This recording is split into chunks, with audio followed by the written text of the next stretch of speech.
we'll talk. All right. So we'll call to order the City of Seaside C-Jobs Commission on C-Jobs. It's a commission on jobs, opportunities, and businesses in Seaside. It's a special meeting, virtual meeting, Thursday, May 21st, 2020, 1 p.m. Roll call. Commission Member Claypool. Commission Member Rodriguez. Commission Member Allow. Present. Commission Member Glover. Commission Member Groves. Here. Commission Member Anderson. Here. All right, where's more? Commission Member Tier. Here. Commission Member Kamath. Okay, for the record, we do not have a quorum at this time, sir. Okay, I do want to note that Commissioner, We have one who just joined, so we do have a quorum. do we? Fantastic. I know Commissioner Claypool did send out a notice saying she had a conflict. Did we receive any other notices? I think we received one more notice, sir. No, we did not. Okay.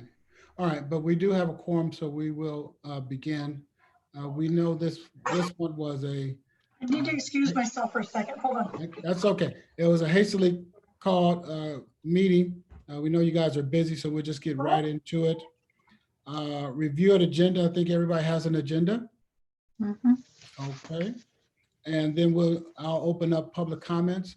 Members of the public wishing to address the Commission on Jobs, Opportunities, Business in Seaside may do so at this time for up to 3 minutes on items not on this agenda.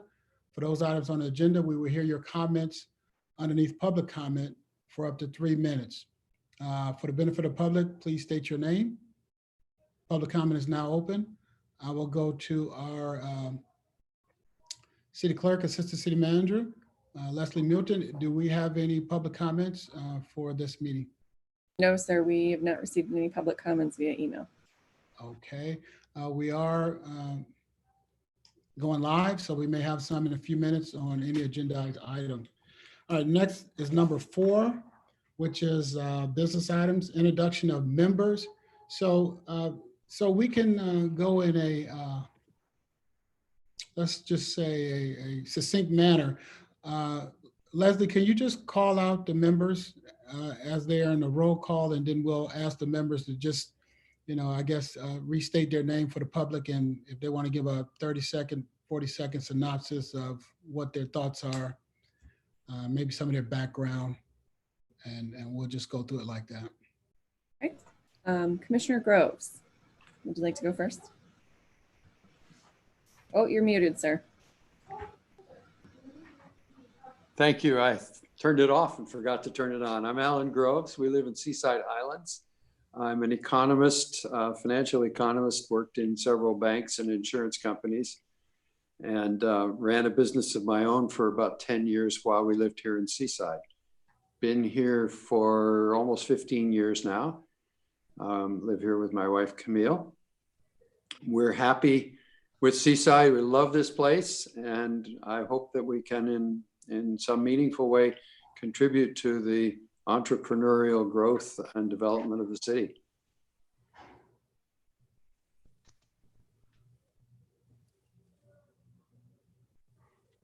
You're muted, Leslie.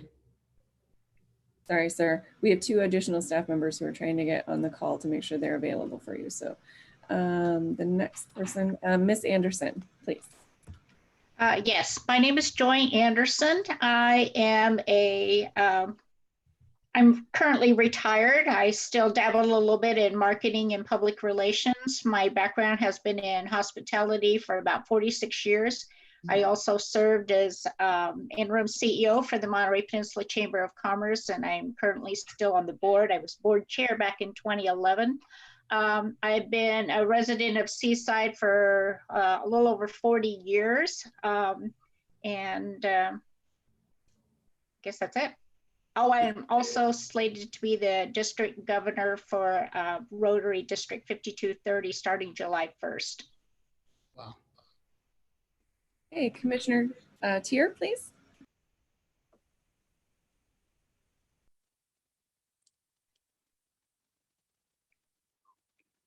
She's muted. I didn't, oh, I sure, no, I'm not. You are now. You're open now. You ready? You're Okay. good now. How odd. Okay, start again. I'm Gail Tier. I've been self-employed for 45 years.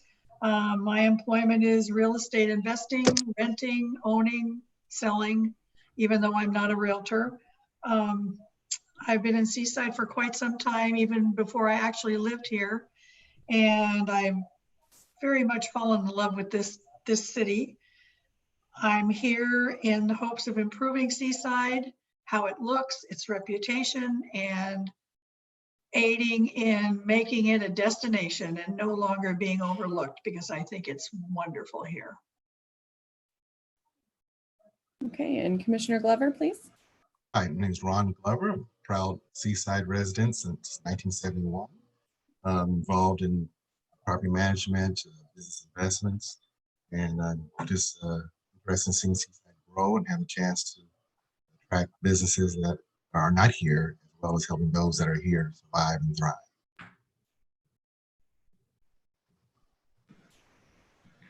Okay, and Miss Allow, please. Am I muted? No, we can hear you. Okay. Hello, everybody. I hope you're all doing well and staying safe. Glad to be with you all. I'm probably the youngest, not by age, but by residence.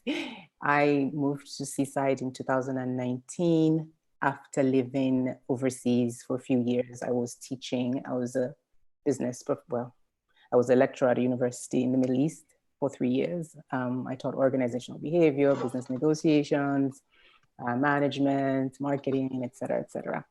My background is also partly in financial services. I worked as a broker in San Francisco in the financial district during the dot-com boom. I took time off, started a family, and I think the one thing that drew me to want to be a commission member was to bring some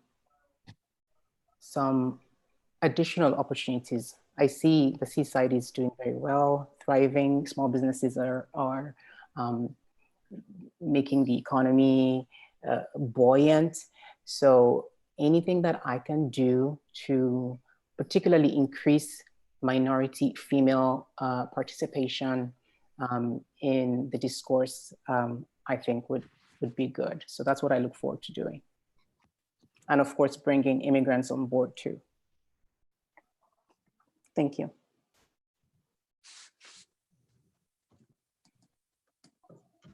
Okay, that's everyone present, Mr. Mayor. Thank you. And of course, everyone, I would hope know me. I'm Ian Oglesby, the mayor of Seaside. I blanked the screen because I reached out to our mayor pro tem. Me and him are also ex officios to this committee. And I think he may have a conflict. So as soon as he can come over, he'll come over and join the meeting. Let's go introduce the rest of the staff, starting with the city manager, and then we got community development and economic development members. So city manager, go ahead. Mayor, I am Craig Nalen, the city manager of Seaside for about 4.5 years so far. Arrived very late 2015, early 2016. This is really the fourth stop on my career. I've been doing this for about a little over 30 years, being in local government professional, planning, economic development, operational improvement, and community vision attainment. That's sort of what I do. Very, very happy to be here in Seaside. Happy to be the staff liaison to this mission. Okay, Leslie, you want to say a few words so we can know you? Sure. So you guys have probably gotten a lot of emails from me over the last several months. You'll probably get more. So I work for the city of Seaside. I started here as the city clerk. I also do all the public affairs, public outreach, social media, website, everything. And then now assistant city manager, thankfully, and taking on lots of special projects. I have a background in environmental education, environmental preservation, and youth violence prevention. And I am here for whatever you need, anytime you need something, okay? So please use me as a resource. Before we go to Gloria and Kurt, Leslie, can you just give the names of the other members of the commission so people can record them too? Yes. That are not here.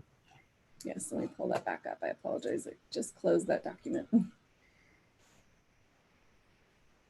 Okay, so we have Mary Claypool, David Rodriguez.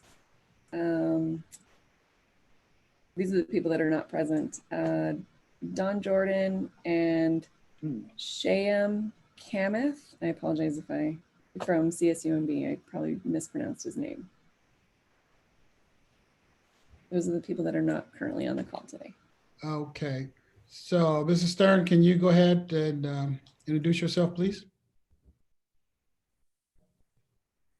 Hi, I'm Gloria Stearns. I'm the Community Development Director.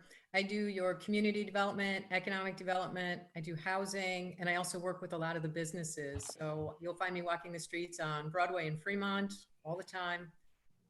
So thank you for inviting me to be with you today.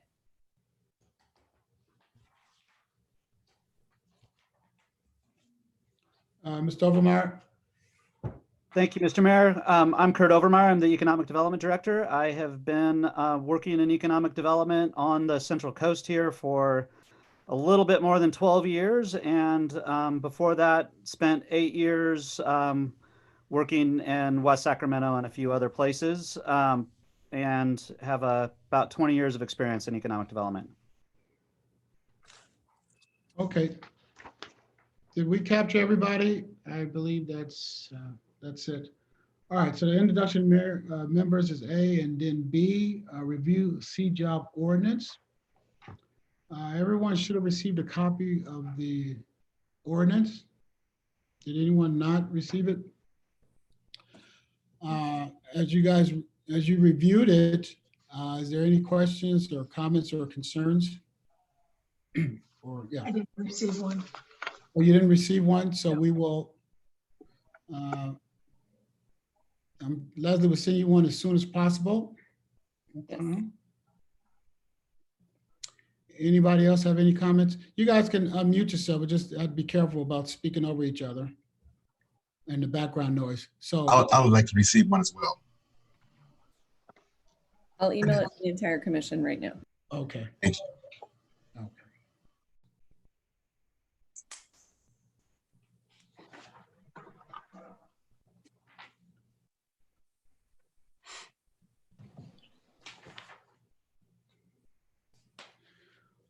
While we're waiting for that, hard to talk about if everybody doesn't have the document, so we'll wait. In the interim, City Manager, go ahead. Thank you, Mayor. I was going to, I have the ordinance with me, and I was going to just simply read the 3 sentences of the duties of the commission. So here goes. The C-Jobs shall provide recommendations to the City Council on policies, programs, and projects which may encourage investment, increase job creation, improve workforce training and other opportunities, or otherwise expand business opportunities in Seaside. That's the first duty. Second duty is the primary advisory functions are generally divided into 4 advisory services categories: economic and business development, business communication, business attraction, and business retention and expansion. That's the second of the 3 duties. The third duty is, while C-Jobs shall not have purview over land use, zoning, or architectural matters under the responsibility of the Planning Commission, Board of Architectural Review, or zoning administrator, it may advocate for and recommend economic development projects to the City Council as it shall determine. So in those 3 sentences, we've tried to capture the scope of the Commission's responsibilities and powers. And well, I know the staff and the City Council looks forward to the Commission enthusiastically embracing those duties. Okay, thank you. Any questions or comments? some of you may have difficulty checking your email, but Leslie did send it out. We just want to talk about your thoughts about those three, duties, so to speak. So anybody, go ahead. Ron, did you unmute Ron for something?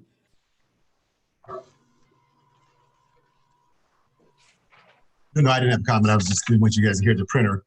Yeah. Oh, okay. Well, thank you for that.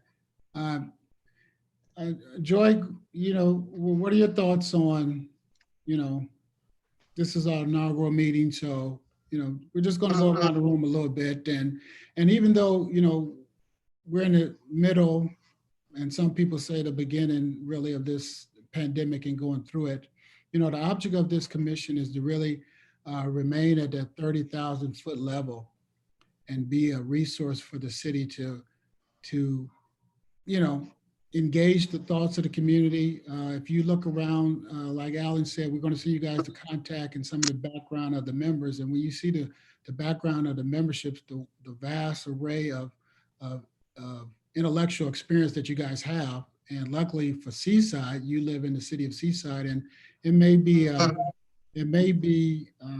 advantageous for us, to fill the gaps of knowledge by people that don't necessarily live in Seaside. And that's part of the ordinance too, where if we feel a gap is there, we can put other people on the commission as advisors, even if they don't live in Seaside. But for you, we're lucky enough to have you and your expertise in Seaside, and the community contacts that you guys have, and the community contacts you built over the years, and your sphere influence to weigh in, and just keep at that 30,000 foot level as a stopgap for the council, me, and the Mayor Pro Tem and the city manager to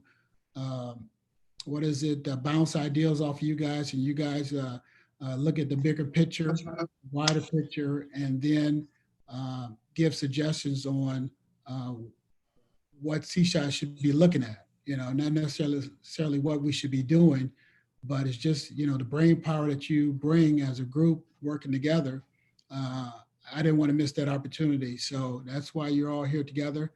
And that's really the goal of this commission, focusing on jobs, opportunities, and businesses in Seaside, and growing all three so people can have a career here in Seaside, raise a family in Seaside, and the kids can stay if they want to stay, but they'll be highly educated enough to leave and travel the world. And that's really what the group is gathered together for. So, I have a question. Oh, I'm sorry. Yeah, so go ahead, Mary. This is Mariam, and I do have a question. Are we currently tracking the number of recently unemployed people due to COVID-19? My concern with that is they might be getting eaten up by the bigger number and just be thrown in the big pot and say, we currently have 36 million people that have filed for unemployment over the last 7 weeks or 8 weeks. How many do we have here in the city of Seaside that are currently unemployed? Who's tracking that number? Number one. And then number two, what about the people that are either underemployed or have been discouraged from even looking for work because they have been in the unemployed category for so long? Do we have resources available for them? And can we reach out?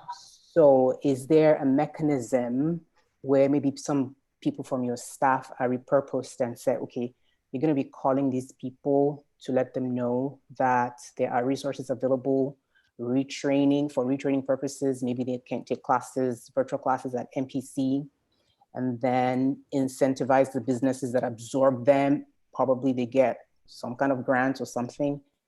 I know those are lots of questions, but that's just kind of where I am with what's going on right now.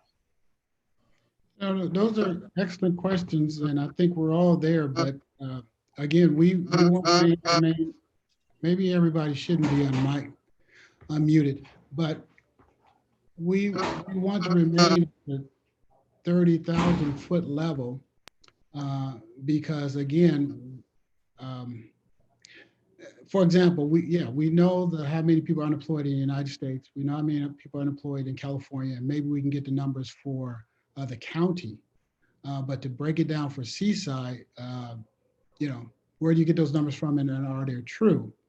And then to go straight to accounting for them to figure out how to fix the economy for them, the underemployed and the people that are not receiving unemployment benefits. You can take that route, but then that takes you in a singular vein.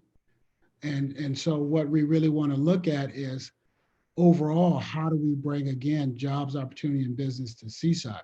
So as you guys go along the road, the commission, as a group, you can pick and choose what you want to focus on. So I'm not discounting what you're saying. I'm just, right now, I can answer the questions to say we don't have the information, and a fuller conversation will have to take effect to see if that's the route that the group wants to go down, if that's the best route. But no, the community is hurting, and it's a lot of resources needed.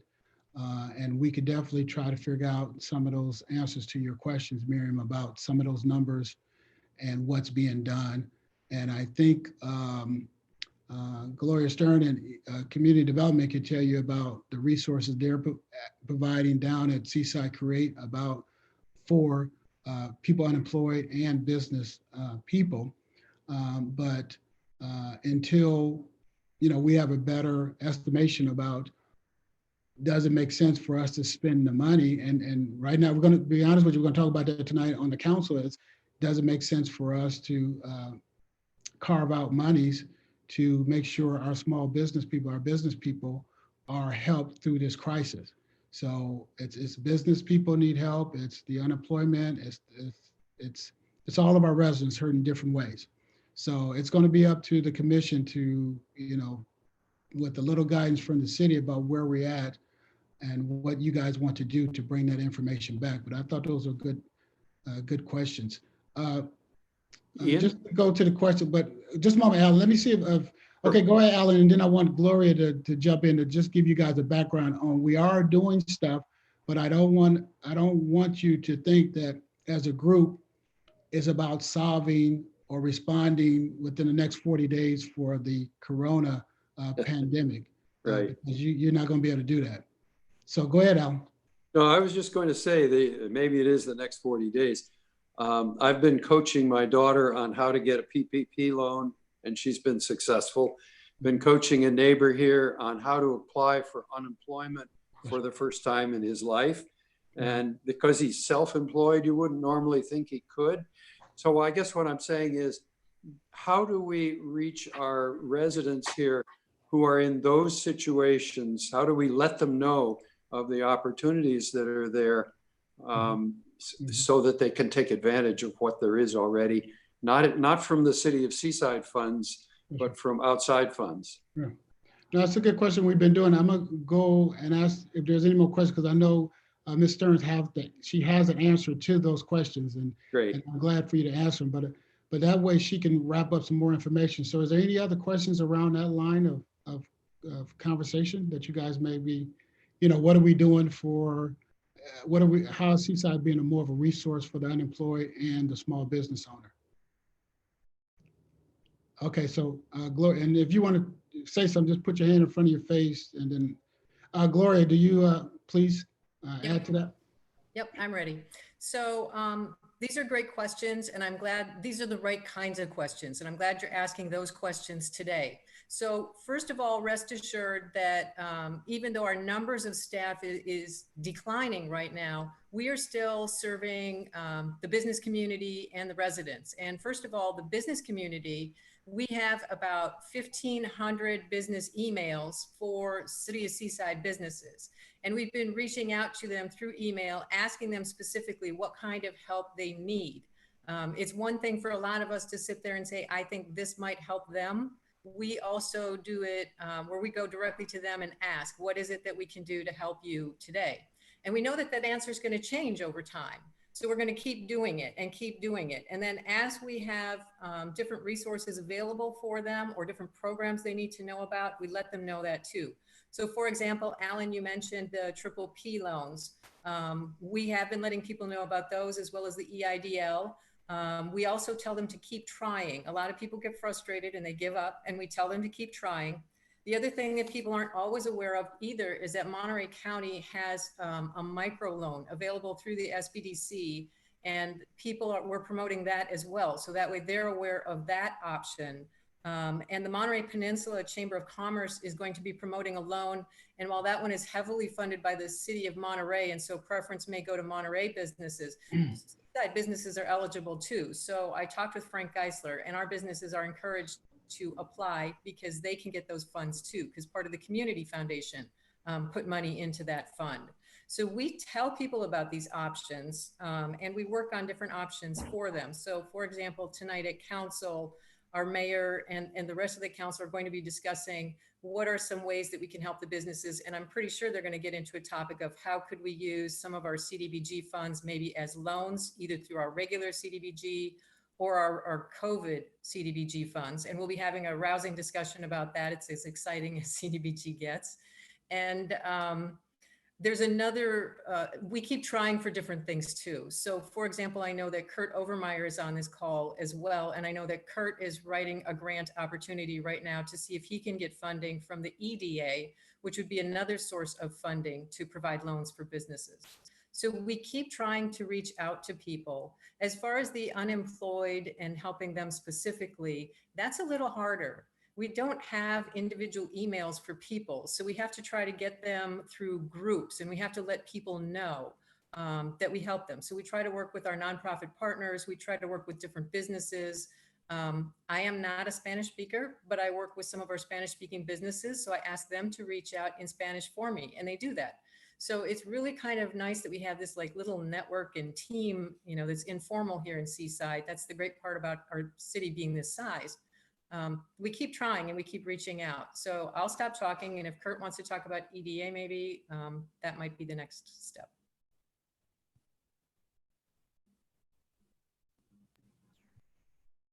Kurt? Thank you, Mr. Mayor. We have also been visiting businesses that are open and in person and trying to provide them with some information about PPP and EIDL. In fact, one of the businesses just up the street from Seaside Creates reached out to us 2 weeks ago, Morisco's Porto Nuevo, and they were, you know, struggling, not knowing what to do. We walked them through how to get that PPP loan, and I talked to her yesterday. She was successful, and she has her entire staff back working again, which is kind of exciting news. We also just last Wednesday, the Economic Development Authority at the federal government sent out a notice of funding available. We have a regional group that's working on how to best apply for that. We're going to meet tomorrow. So far under consideration, we're talking about making a very large revolving loan fund program that can help businesses bridge through this difficult time, maybe at 0 or very low or deferred interest rates. We're also considering some infrastructure projects that will support investment as we come out of this. There's at least $100 billion available in that program via competitive side, and there's $150 billion that will come to the states in a non-competitive way. The nice folks at GoBiz at the state of California have been working on what they're going to do with the non-competitive and have said that they're trying to develop ways to support local government, regional government, and schools with that money. And we'll see how that shakes out. Gee, what else can I tell you? Oh, Gloria and I and our whole team have been working on standing up a website that will allow people to get clearly to the always changing information about programs and how they apply, as well as to help support our businesses that remain open during the current portion of the shelter in place. Okay. Thank you for that. And going, while we continue to talk, and maybe before we close, there may be one or two more things that you and Gloria may have that you guys are doing that you didn't mention. Mr. City Manager, did you want to mention anything that we're doing currently surrounding the COVID? So, a lot of things, but around the economic part of it, so we can move the conversation. Sure. I think that Kurt and Gloria did an excellent job on what we're doing on the economic development side. The city is reforming really how we go about our operations with substantially smaller staff and trying to ensure that our staff are compartmentalized enough so that we can continue to operate. On tonight's agenda, we have the topic of CDBG and CDBG-CV, which is the coronavirus chunk of CDBG monies that the council will give us some direction on. Gloria just yesterday sent in an application for a United Way grant that is currently in process for utility and rental assistance for our residents. And the city council has also earlier enacted a moratorium on evictions for not just residential renters, but for commercial renters. Now that program will cease as of May 31 because it's really empowered by the state. So the state would have to re-up that moratorium for us to extend that. Otherwise, the city itself may be exposed to rather significant liability. So the landscape changes in almost every day at the federal, state, or county level, and we try to anticipate and react as we are able to position the community for a more rapid recovery. As an example, the county is currently thinking about asking for a waiver from the state in order to move through phase 2 of the state's phasing continuum. And they're asking cities to support that, and that's on tonight's agenda as well. So even though we don't get to see each other in person, we're doing an awful lot of work via Zoom. Yes. Okay, any questions or Yes. concerns? So go ahead. Mr. Mayor, thank you. This is Mariam again. I'll lower my hand now. Okay, there we go. So how much revenue has the city lost to COVID-19? We expect to lose about $10 million of revenue. In order to respond to that loss, we've reduced our personnel expenses by about $5 million in the next fiscal year. And we expect to dip into our reserves. The only good news I have to offer really is that the city built up its reserves from just under 5 million to just over 15 million over the past few years. So we have a little bit of time to get our community and region recovered in hopes of getting back to something other than a decline of revenue. Our number one revenue source is sales tax, and the biggest part of our sales tax revenues are new car sales. Our number 3 revenue source is hotel taxes. Now, travel and new car purchases are among the most discretionary purchases. So our budget is hit particularly hard and will remain challenged until such time as there's sufficient consumer confidence to get us back to travel and new car purchases. That's going to take at least months by every expert's opinion. And the cities that you are there any sister cities, or what are other cities doing to fill that gap that we can also look to? I know that's part of the job for the C jobs. That's part of what we should do, like do the research. But what are you guys that are working with the mayor in the city doing right now to work with other cities to see how you can move, like at least get back in the black, other than dipping into the reserves? Well, that's an excellent question. And again, this is an unprecedented challenge that we face. So we network with other cities across the region, across the state, across the nation and world, really, looking for the best practices to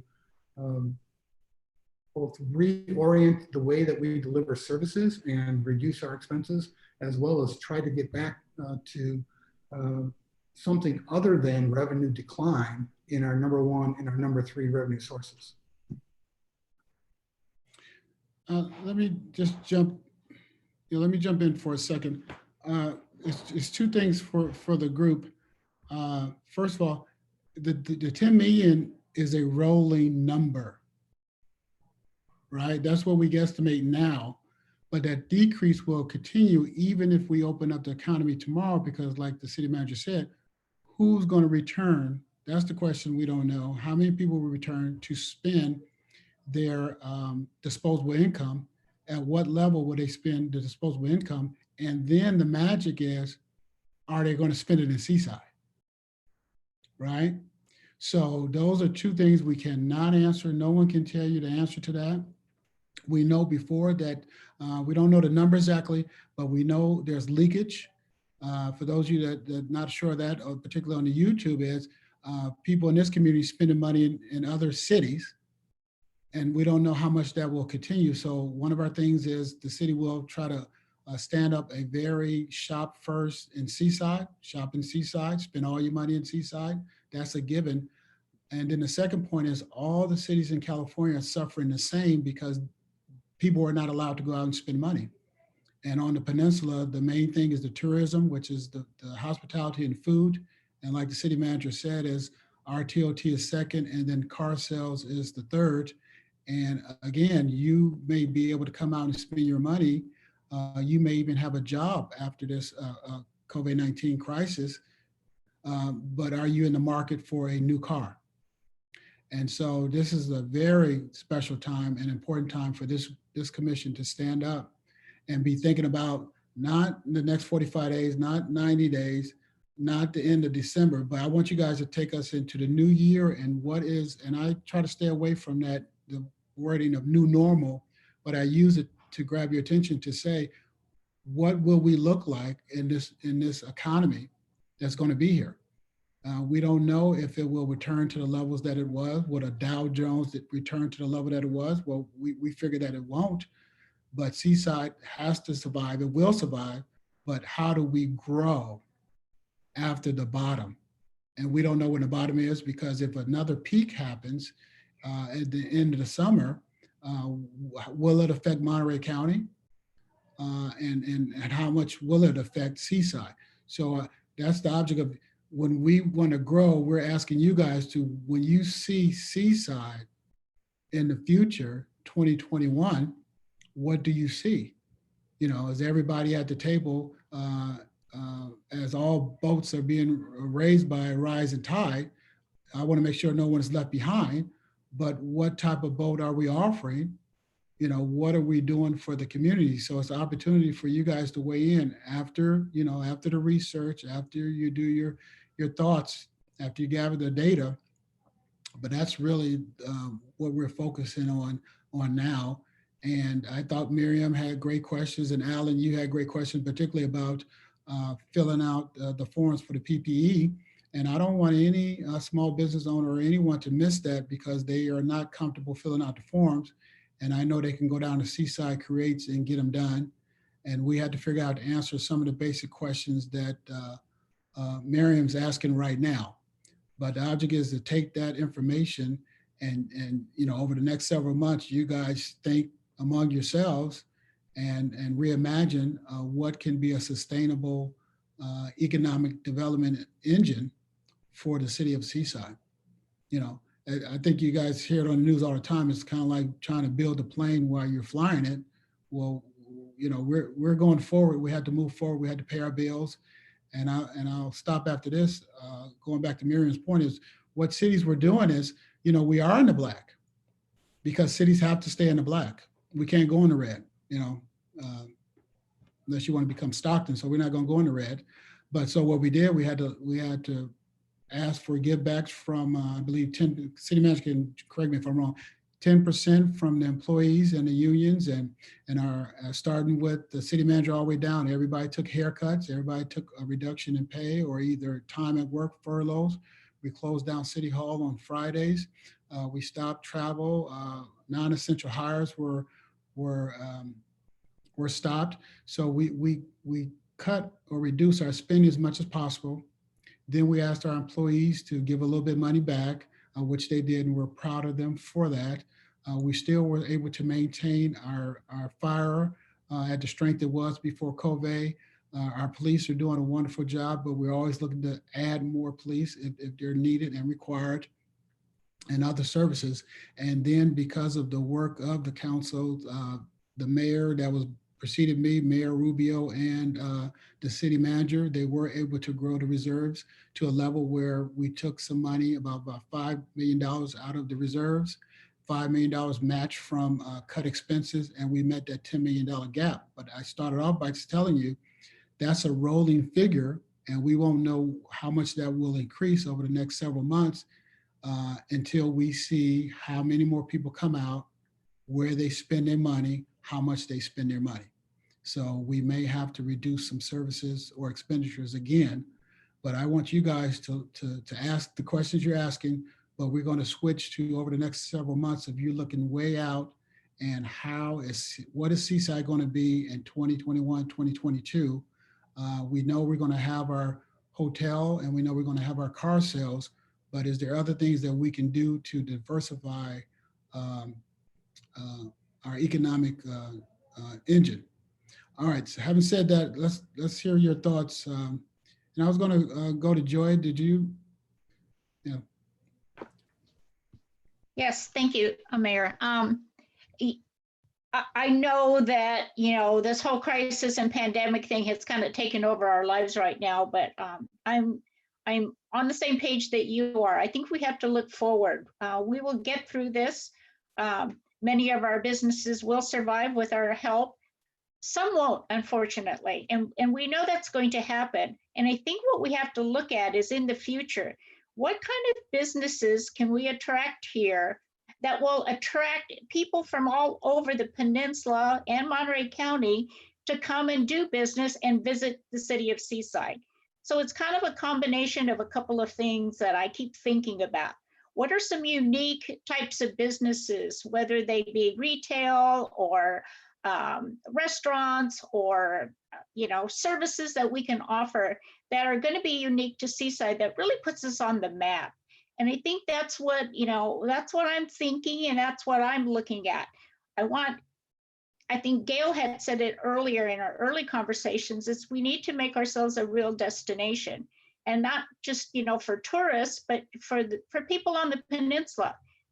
Where can we go to do this, or where can we go to buy this? And Seaside comes top of mind every time. We have the ability to do it. We have a great location. We have lots of things going for us. We just have to build on that. And it's going to be creative and kind of stepping out of the box a little bit. But I think we can take that energy and we can take that vision where some of the other cities on the peninsula can't. They're already restricted. They're restricted by space. They're restricted by all their city ordinances, which some of them are just crazy and have been in, their ancient history, and they don't want to change anything. So I think because we are very versatile, we just have so much going for us. I think that we can play on that, and that's my thought, and that's what my interest has been on and serving on this commission.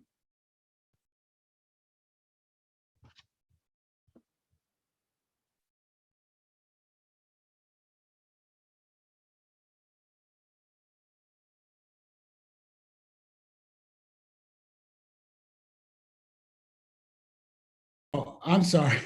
I'm sorry. I see Ron grabbing his ear. I'm like, why is he grabbing his ear? Must be something on his ear. So thank you. But again, we have about a good 12 minutes to go. And so I want to get your thoughts so we can shape the future agenda about some of the things you guys want to talk about. Sham, Dr. Sham is from CSUMB. He's the business dean over there. So we have a good link on some of the information that you guys will need and require to do your referencing about economic development. And he's standing by to assist you, standing by. So we're talking about number C. We went over some of the programs. So I just want you guys to take a few minutes and share your thoughts so the other members can hear what you're thinking. And we'll just move the agenda. So Ron, you want to go, sir? Yeah, I had a question about now pertaining to this new lawsuit that I saw in the weekly against Campus Town. Does that look like it's going to be something that's going to delay any progress out there for quite a while, or how does the city feel about that in terms of something that we think may be settled in a reasonable period of time, or we're going to be in a long, drawn-out battle? Well, my understanding is that they're having settlement agreements now. That doesn't mean they will settle, but that's usually a couple steps before you go to court. And we're going through the process. So hopefully it doesn't delay the development, but it could. And it's unfortunate that people would sue that project building on blight. But that goes back to, again, why we have to be focused on diversifying our revenue streams because I know that project offers a good deal of commercial space that will go in there along with residential and use. And also the golf course is that we've been talking about getting a resort out there for quite a while. We think we may be seeing something happen in 21, 22, and when it comes to the hotel aspect of that. Well, we have a couple of those things on the agenda, and I don't know what we're going on. I don't know, day 65 or something, 67 with this Corona. Yeah, of course. COVID-19. Before then, the hotel we believe was on track. It's off track now. That's all I can say about that. But we're trying to push it forward as much as we can. But again, if I said to you that hotel stays were down 90% during this COVID-19, I could tell you it may not be a lot of investment for you. The desire for it from a developer standpoint will. But we haven't given up on it. We will continue to push forward. But I think I answered your question. Yeah, you did. Okay. Thank you, Ms. Mayor. All right. Alan, go ahead. Tell us what your thoughts are about what we're doing, where we can go, and just, giving the team your thoughts. Well, I've been scratching my head for a couple of months now, thinking about what other whole lines of business we could get in besides the hospitality business and car sales. That car sales idea years ago made great sense as a source of revenue that nobody else wanted. I'm guessing, reading between the lines now, but and we're modifying that to get into electric cars. We've got Tesla there. This is good, but it's not enough. And so I'm scratching my head thinking about ways that we can use our relationship with CSU to organize new businesses here with both the students that come out of CSU, the professors that are there, and maybe some alumni that are willing to think about coming back. And so I'm trying to think about ways that we can attract that by offering even incentives. They don't have to involve city money, but incentives of some kind that would make Seaside attractive as a place to return to. Excellent. That's, everything's on the table for your guys' discussion, because again, you're trying to shape what we will be in the future. And I'll just say quickly, as it relates to car sales and hotels, again, we want to expand from that, but right now that's what we have. So my job today is to get people back in that hotel and get people back to buying cars. And I think we talked about that already. That's up to them. So there's nothing wrong with you guys talking about expanding our diversity as relates to economic development. That's exactly what your purview is, and that's what we're asking you to do. Gail, did you? You're still muted.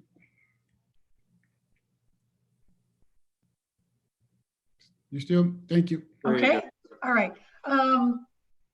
All of this is just, there's so much, thinking going on that hasn't had a chance to settle yet. But I think that the input that I've had throughout the community is probably the things that people are missing the most right now are restaurants. And I'm wondering if we can come up with new methods to make it safe for people to actually gather closer, because I think that's where the big desire is. People are very much missing that. Mental health is involved in all of that. So, looking at restaurants a little closer and just not saying, oh, we've got to keep people apart. Maybe we've missed something. Maybe there's something we can do. Same with hotel rooms. What would make them safe to where people thought, well, we can go to Seaside. They've got a whole different method of making people feel safe if there's, staying in hotels and things like that. Like I said, that's just off the top of my head. With the Fairness Coalition that I'm on with Ron, we're always thinking of things to make Seaside just look better, being the first spot on the freeway coming south to where most of the tourists spend their money. We really are the first stop on that route. And we need to be thinking of things to do that will make people stop here, want to stop here. Food seems to be just on everyone's minds more than ever with this, the virus thing, is that people seem to be concentrating on that an awful lot. I just think at this point, new methods, things maybe we've overlooked for restaurants and for hotels. Also, I have a question. Has the property been transferred yet for Seaside East? No. Not yet. Okay, that in Campus Town, these are things that we need to really keep our eye on, because this is where we can hopefully expand. I know that's money, but in concentrating on just with what we have already, I think we need to look at the restaurants and the hotels and how to make them safer. I think that's the bottom line, is the safety, that people feel like we can go to Seaside. They do something different there. We can advertise that. So that's about it at this point. No, that makes a lot of sense. I'll just go back quickly, and then I'll see Miriam has her hand up. The Seaside East and the other properties that we're waiting to be transferred, we're working hard every day. We engaged the former executive director of FOR, Michael Hulamar, to do some work on our behalf. I just mentioned that to let you guys know we're pulling out all the stops to make sure that land is turned over as soon as possible. But we don't believe so before June, you can imagine. But we are the local agency, so as soon as FOR goes away, any land transfer to any of the remaining land use jurisdictions or agencies will go through us, and we're just a pass-through, so we won't hold up their land, anything like that. But my point is, we're in a position to know how fast it's going, and it's going as fast as it can. And the money, the property that Seaside is to come into is not something that can change? It's guaranteed or not? It's guaranteed. Everything is going fine. It's just we the Army and the things that are going on in administration now, that seems not to be the priority in that section. Right, yeah. But again, when we talk about opening back up restaurants or hotels, the way they will open back up will be determined by the state and the county about how they distance and what is the protocol for making it safe for people. So you guys, there's no need for you guys to get into that, because the protocol will be put out and we can research it really. But we are doing things. The council is thinking about figuring out ways that restaurants can extend their dining to the front of their place, or maybe in the back if they have a parking lot in the back that they don't use. We're also talking about maybe closing down some of the streets, but I don't know how far that will go. But the council is doing those things. So we want you guys to get down to 20, 21, and 22.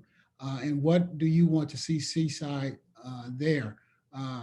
Miriam, and I'll make it very quick. Thank you, Mr. Mayor. Okay, so I really liked Alan's point about forming partnerships and incentivizing CSUMB. I know it was primarily like an agricultural campus. Whatever we can do to leverage that, whether it's leasing land and to community not developers, but community agricultural farmers. So you want to incentivize people to grow their own food, and so you can lease that land out to people. They're not professional, farmers or anything like that, but they want to grow healthy, food that they can eat, with their families, to reduce however much they have to spend on food outside. So that might be something we want to look into. I know they had a similar partnership in Maryland where I lived before, and it was very successful for the organization that did it. And then the other thing was, we're only about 45 minutes to an hour away from the heart of Silicon Valley, San Jose, Santa Clara area. Housing is expensive. And if I believe it's the highest expense on anyone's like monthly, whatever expenditure that whatever expense that you incur every month, rent, mortgage is usually the highest. If we are able to, given that the land that we have available here, start our own tiny homes or affordable homes for people who are maybe dinks, dual income, no kids. So young couple, and they can afford to live in a 500 square foot tiny home. Let's look into that as well and see how much revenue we can generate from that. In financial services, if you are an investment or asset manager, you're always telling your clients to diversify their portfolio. You don't want to put all your eggs in tech stocks or in Bitcoins or whatever. You want to diversify your portfolio. So just thinking of all those other avenues, food in particular, and affordable housing, I think are two key things that we can make a difference in Seaside. Okay, excellent. I would just ask your guys forbearance for another 3 minutes. Our city clerk has is recording all your comments, and we have it on video, so all your comments will be taken. I won't even say taken consideration, because again, it's up to the group about what you guys want to focus on, and some of your members are not there, but it's good that you get your thoughts out there. So Leslie, go ahead and tell us as a commission, what do we need to accomplish as it relates to paperwork? Okay, thank you. I'll make it very brief. You guys have had a great, robust conversation today. So you have been appointed by the City Council to serve on what's called a Brown Act Committee. So as part of the state of California, they have a requirement that the public's business must be done in public. So please keep that in mind. I will be sending out the names of all the individuals, but because you are a Brown Act Committee, that means that you are subject to disclosure regulations and who you can and can't talk to. So you can only communicate with less than a quorum of your individuals of your board. So you can't send emails out to the entire board, because that would be a Brown Act violation. Because if you're communicating with your entire board outside of a public meeting, that's going to be a violation. Everything that you do as a commission has to be done in the public purview. Right now, we're doing it via Zoom, we're doing it on YouTube videos, but make sure you limit your communication between the individual members of your board. You can talk to your staff liaisons, the city manager, if you have any questions, and then he can communicate with the entire board. You can speak with the mayor, and the mayor can communicate with the entire board, and that works out okay. Other rules is Public Records Act. So if you're going to be doing anything, any emailing or any records as it pertains to this commission, it is disclosable to the public. There was some legislation or a lawsuit that was filed against the city of San Jose. Commission members and all of your communications as it relates to city business are considered public records. So just think about that. Text messages, emails, handwritten documents, letters, anything that you put in writing and create a record from, voicemails are even considered records. Those are all disclosable. If we get a request for that, you would have to produce it for the public. We do have a board and commission handbook that'll kind of outline a whole bunch of this stuff, so I don't want to take up too much of your time, and I will be sending you the link that is available on our website. It'll talk about the rules of the Public Records Act, the Brown Act, and also rules of procedures. We follow Robert's Rules of Order.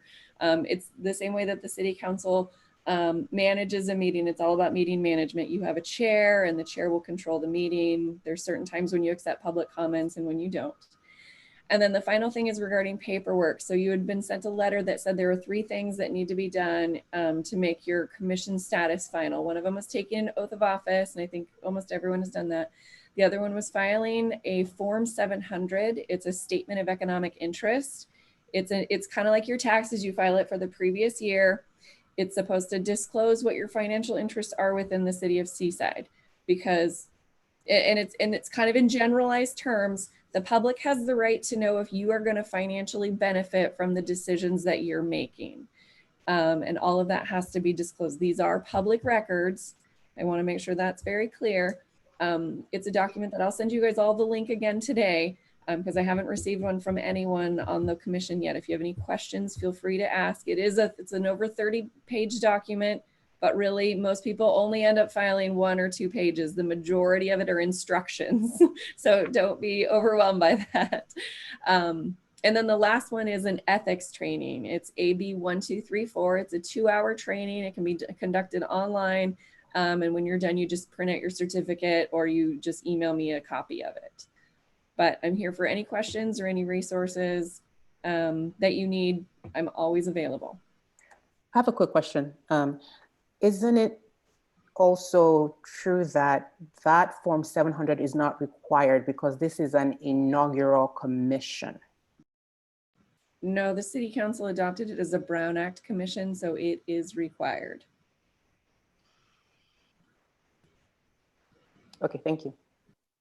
Okay. Now just quickly again, I don't know if she remembered, but I did nominate and appoint Joy Anderson as the chair, and I believe Mary Claypool as the vice chair. And so Joy, you will be taking over the meetings, and I guess the next meeting, I guess Leslie will have to send out maybe like a survey, a doodle survey for you guys to see what the best times and dates for the majority, and hopefully everybody else can make it, because it's important that all of you guys continue as a group. And then, you know, things will be thrown out, and then you got to coalesce around again. What is the Seaside? What are the things we need to do for economic development in 2022 to, again, increase our horsepower other than the things that we're doing now? So, Joy, did you want to have anything before we close the meeting? I do not, but I will work with you and with Craig on an agenda for that next meeting. Yeah, and the city manager is the direct liaison, but yeah, I'm gonna be there with you, and me and the Mayor Pro Tem ex officio. But after you guys get up and running, I'm just gonna check in with you and listen, but it's gonna be your group. Okay. It's for you, you know, okay. All right, so Madam City, Assistant City Manager, City Clerk, is there anything else we need to do before we close? No, sir. And we have not received any public comments throughout the entire meeting, just for the record. Let me just make sure we stay in due bounds. Is there any public comment for our agendized items? Opening up public comment, and we didn't make any decisions anyway. So do we have any? No, sir. Okay, having no public comment, I will close public comment on our agendized item. And there's no other comments from the commission members, I will close this meeting. Someone can move for adjournment. I see Alan. Alan, move for adjournment. Move for adjournment. Meeting is adjourned. Thank you so much for participating with your city in another level. You guys do so much. Thank you so much. Talk to you soon. Thank you. Bye. Good day, everybody.